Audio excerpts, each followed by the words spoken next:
3 tip untuk orang yang tak tahu pasal motor. Oi, B, aku nak ni lah. Apa kau ni panggil aku B? Lah, kan Sheila cakap B tu brother. Dah, kau nak apa? Ni, bagilah 3 tips simple untuk orang yang tak tahu pasal motor. 3 tip untuk orang yang tak tahu pasal motor. Okay. Yang pertama, condition tayar. Abang kena tahu ni, tayar ni jangan terlalu keras, jangan terlalu lembik. Sedang. Keras lembik? Macam mana tu? Tak, jangan terlalu keras, jangan terlalu lembik. Oh. Faham? Macam mana nak tahu? Picit dah yuk. Picit macam mana? Picit macam ni dah yuk. Macam tu je? Takkanlah nak cek pakai benda lain. Yang kedua, mestilah penjagaan minyak hitam. Basic je.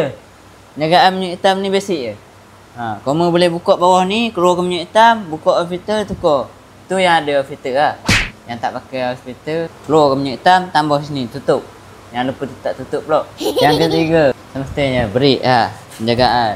Basic lah, basic yang kau kena tahu. Brake. Kalau tak ada brake, mati kau yuk. Mati. Kenapa mati?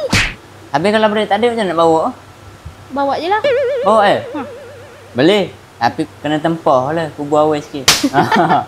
Itu ke. Kau nak basic apa lagi? Bagi tahu dekat teman, biar teman bagi tahu. Yang mana yang tak tahu lah. Yang dah tahu, buat-buat tak tahu pun tak apa. Okey. B. Tapi macam mana nak tahu bila nak servis semua tu? Kalau susah sangat, kau datang je ni motorsport. Semua package ada. Kau boleh nak buat sedia apa, kau cakap je. Datang je. Dah, aku nak gerak. Pergi luncur.